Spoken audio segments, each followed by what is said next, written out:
Good morning mga kamista. Isang magandang umaga sa inyo lahat at magbablog muli tayo at ang pag-uusapan po naman natin ngayon ay walang iba kundi itong isang nanalo at isang natalo na artista pa. Walang iba kundi si Lito Lapid at saka si Bong Revilla. Tama po mga kaibigan. Bong Revilla out, Lito Lapid in. Okay, maraming nagtatanong sa akin kasi tinalakay natin o pinag-usapan natin nung nakaraan itong tungkol kay Robin Padilla at kay Epektibo Salvador kung bakit sila natalo. May nagtatanong sa atin bakit hindi raw natin din pinag-uusapan si Lito Lapid at si Bong Revilla. Wala pa lamang po tayong time kaya hindi pa natin sila napag-uusapan. At ngayon po ay meron tayong oras para pag-usapan natin yung isang na-in at isang na-out. Unahin po muna natin yung na-out. Ito po ay walang iba kundi si Bong Revilla. Okay, kung matatandaan niyo pong mga kamista. Kung magsisimula tayo kung paano nagsimula itong si Bong Revilla sa pagiging senador. Siyempre, unang-una, kaya po nanalo ito sa pagkasenador nung unang pagtakbo niya. Nadala na rin ito ng pangalan. Isang artista rin po ito, wala ring alam sa politika. At siyempre, pangalan na lang din nagdala, yung pangalan ng ama. Dahil ang dating tatay niya, si Ramon Revilla Sr. ay isa ring senador. Siyempre, doon na nga po nagsimula ang mga pagtakbo ng mga artista sa politika. At magmula nga po noon ay naging senador na itong si Bong Revilla at hindi naman lingid sa ating mga kaalaman, sa ating mga Pilipino ang mga nagawa nitong si Bong Revilla. Hindi ko nasasabihin kung ano-ano yung mga nagawa niya, pero yung mga hindi makakalimutan ng tao siyempre. Yung mga hindi niya nagawa, yung mga sabihin na nating hindi tama o hindi wasto do sa kanya pagiging senador. Unang-una, sabihin na lang natin na ito naman, alam natin na itong si Bong Revilla ay isang na-convict po ito eh. Actually, convicted po yan sa kanyang kaso. Tungkol po yan sa PDAP po yata yan, yung nagkaroon sila ng kaso tungkol sa mga na involved siya kay Napoles. Although itong kanyang kaso na ito is hindi po ito tawag doon, hindi po ito punishable ng kulong, hindi po siya makukulong, pero pinagmulta po siya rito ng 6 na milyon piso po yata. Hindi ko masabi ko yung exact amount, pero yan pong naging kaso niya is guilty po siya diyan. Kaya nga po siya pinagmulta. At yun po kasing offense niya na yon ay hindi naman po punishable ng kulong. Kaya hindi po siya nakulong. Kaya napakaswerte nitong si Bong Revilla dahil sa noong naupo po siya, nung nanalo siya uli, kasi natalo na ito eh. Tumakbong muli at kaya siya nanalo itong nakaraang pagkakaupo niya na to. Nanalo po siya dahil sa budots. Kaya nga po siya tinawag na Budot King. Budots King kasi nung panahong yan ay sikat na sikat po yung budots na sayaw. Kung matatandaan po ninyo, ito nga hong ating former president na si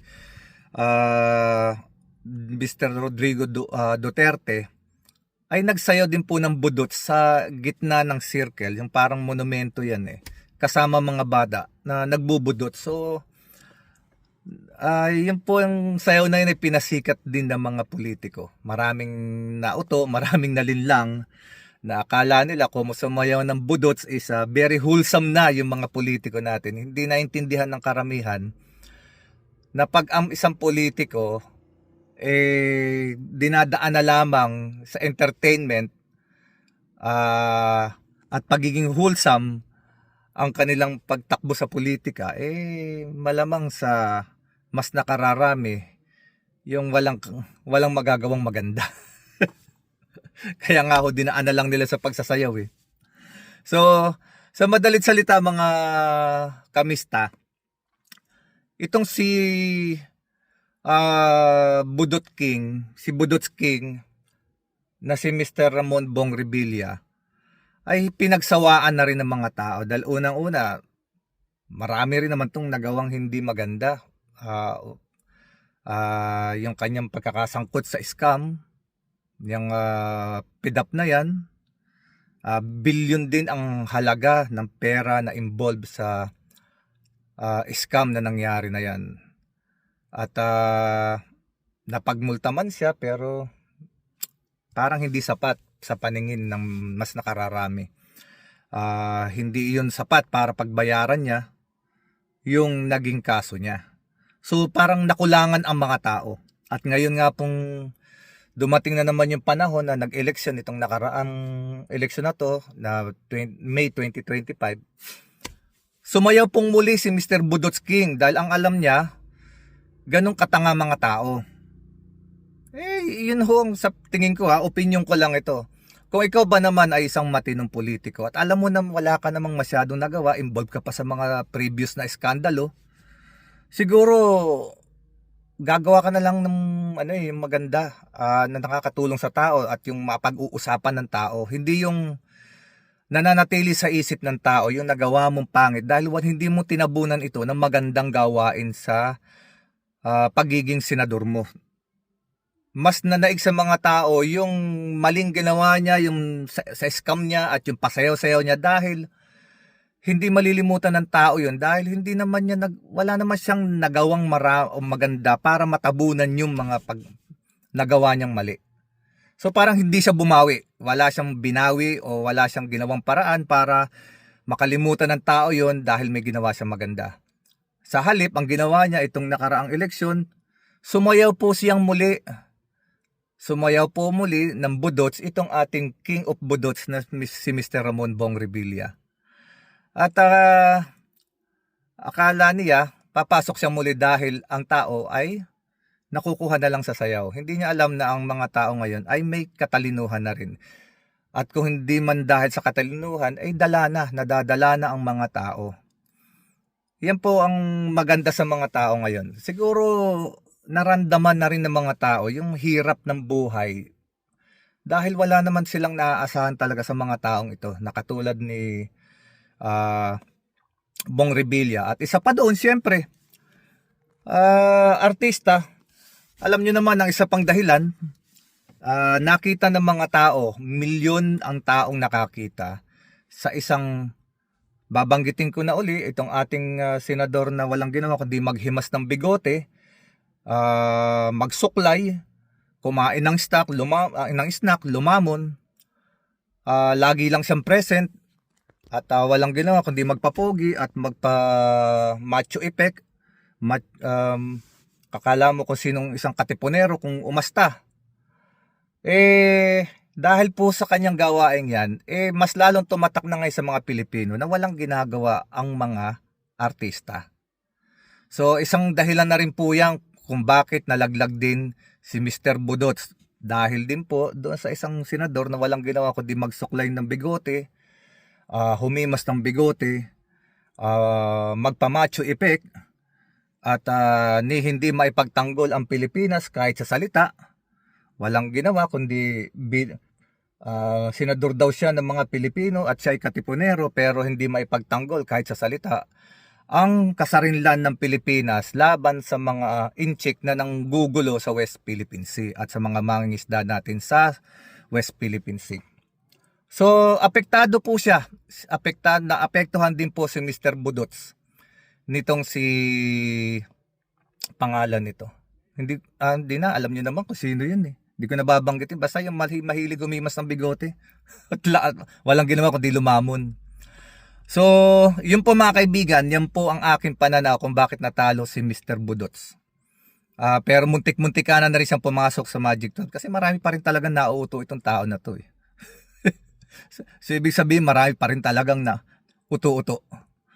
So, pero mas mainam na rin yung nangyari ngayon. Mas marami na yung naliwanagan. Mas marami na yung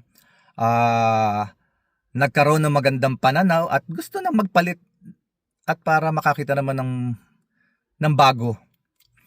So, isara na po natin si Mr. Budotsking.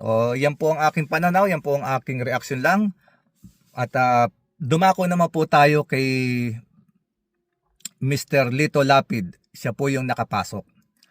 So si Lito Lapid, mga kaibigan, alam niyo po magaling na senador ito noong unang pag-upo niya. Marami pong nagawang batas yan, ha. At marami rin siyang natulungan. Yung pong unang termino niya bilang isang senador ay marami po siyang nagawa. At talagang masipag po ito. Isa po siya sa top 5 na senador noong panahon po niya. I think 18th Congress po yata yan. Yung basta 18th, hindi ko nakaligtaan ko tawag. But anyway, mga kamista, yung pong unang termino ni Mr. Lito Lapid bilang senador nung panahong iyon, tawag dito, siya po ay maraming magandang nagawa sa bayan.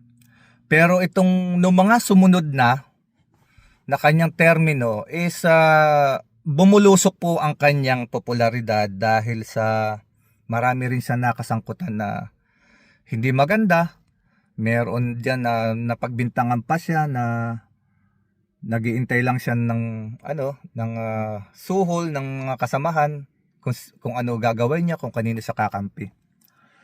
Ito pong si Mr. Lito Lapid, ito reaction ko lang ito. Kasi tayong mga Pilipino, mahilig sa teleserye o mga palabas sa TV na madali tayong nadadala doon sa popularidad ng isang tao at natatangay ang ating emosyon doon sa karakter na kanyang ginagampanan. Ito lang gusto ko lang malaman ng lahat. Bakit ba nung nawala kasi sa pagkasenador itong si Mr. Lito Lapid? Nakabalik siya sa Senado noong panahon ng Batang Quiapo. Hindi pa pala Batang Quiapo. Ang probinsyano po pala yata. Ang probinsyano yata ito. Kung tatandaan ninyo, yung huling episode or series ng Ang Probinsyano na teleserye na pinagbibidahan ni Coco Pimentel ba yun? Coco Martino, something like that. Nakalimutan ko rin pangalan. Sikat na sikat ho ito talaga. Araw-araw, palabas yan sa TV. Ang daming nanonood ng mga tao. Nakasama po doon sa isa sa mga karakter doon, si Lito Lapid. Nung makita ko siya na biglang nasama siya doon at ang ginampanan niya is isang matino na rebelde, naglumalaban sa kasamaan, ganyan-ganyan. Pakibanggit nyo nga po sa comment section kung ano yung niya, kung si Maestro ba ang tawag sa kanya. Nakalimutan ko na Pero siya po ay nakasama doon. At nakasama siya ni Coco Martin na talagang isa sa mga main character na lumalabas na siya po ay isang mabuting huwaran na sa karakter na iyon at tumakbo nga po uli siya sa politika at siya po ay nanalo po siya. Yun po ang kanyang comeback. Kasi nung mapanood ko yun, alam ko, sabi ko eto na, ako feeling ko kagad yun eto na, magbabalik na uli si Lito Lapid kasi biglang pumasok yung karakter niya doon at pumutok na naman yung pangalan niya, umingay. So, yun nga po mga kamista, nakabalik siya sa politika. So ngayon natapos po yung teleserye na iyon ni Coco Martin na Ang Probinsyano. Pero nasundan po ito ng Batang Quiapo. So habang tumatakbo po ang Batang Quiapo, nakasama pong muli ang pangalan ni Mr. Lito Lapid at ang kanyang karakter dito sa Batang Quiapo. Ngayon po, tumatakbo ang panahon, senador siya noon, tumakbo po siyang muli. So magaling ang pagkakagawa, nasa timing. paano papuputukin ang pangalan ni Lito Lapid para pag-usapan uli ng tao at manatili sa isip ng tao dahil mag-i-eleksyon na eh. Ang galing po ng timing. Ginawa nila, pinalabas nila na itong si Lito Lapid sa karakter niya po doon sa Batang Quiapo, na siya po ay magaling at at mamamatay siya, na siya ay kaawa-awa. So ngayon, ang tao ngayon nadala na naman. Nadala na naman ng emosyon, nadala na naman ng kanilang pagiging panatiko sa pinanonood nila. So ang nangyari nga po, to make it shortcut, tumakbo pong muli si Mr. Lito Lapid sa Senado. At dahil nga po maganda ang karakter niya sa Batang Quiapo at maganda ang kanyang exit, na pag-usapang muli siya ng milyon-milyon na tao, kaya po siya ay nabotong muli. Ito po ang aking opinyon at reaksyon. Yan po ang aking obserbasyon. Tignan nyo pong mabuti. Sa tingin ko, mapapansin nyo yan. Timing po talaga yung sa Batang Quiapo na yan. So ngayon po mga kamista, yan po ang dahilan. Hindi po dahil sa marami siyang nagawa itong mga last term niya, kundi dahil sa Batang Quiapo kaya siya nanalo. Aminin natin sa hindi, putok ang Batang Quiapo sa lahat ng bibig ng mga bata, matanda. Pumutok po ang pangalang yan, Batang Quiapo, at kasama siyempre si Lito Lapid sa karakter doon. So, papasok at papasok po talaga dahil ang Pilipino ay Pilipino. Madali silang madala ng karakter na ginagampanan ng isang tao sa isang palabas. Okay mga kamista, so yun po ang aking reaksyon at obserbasyon. Sa tingin nyo, kung meron pang ibang dahilan, pakisulat na lang po sa comment section po natin para meron pa tayong mapag-usapan next time. At susunod pong pag-usapan natin si Manny Pacquiao, bakit daw natalo. Pag-usapan din natin, although nakalipas na ng 1 linggo, wala namang masama. Baka sakaling marami dyan nakakaalam ng mga dahilan pa, pagkwentuhan natin. So hanggang dito na lamang pong muli mga kamista. At mahirap naman yung sobrang haba ng ating kwentuhan. Para hindi tayo tamad, konti lang. Kadyot-kadyot lang tayo. So mga kamista, hanggang sa muli, sana po huwag kayong magsawa sa pagsubaybay. Paki-subscribe, like and share naman po yung ating video. At kung maaari po sana, paki-share na rin po sa mga kaibigan. Tayo po dito sa mga kamistay, hindi tayo yung mga radikal. Tayo neutral. Neutral lamang po yung usapan natin. Hindi tayo yung mga tipong mambabastos or whatever. Ang atin is reaction lamang at komento do sa mga nangyari. At masayang usapan lamang, masayang kwentuhan. So muli, thank you so much. And God bless you all. At sa mga kapatid nating Muslim, Assalamualaikum. Peace be with you all, mga kamista. Maraming salamat po. Hanggang sa susunod na vlog po natin. Paalam po.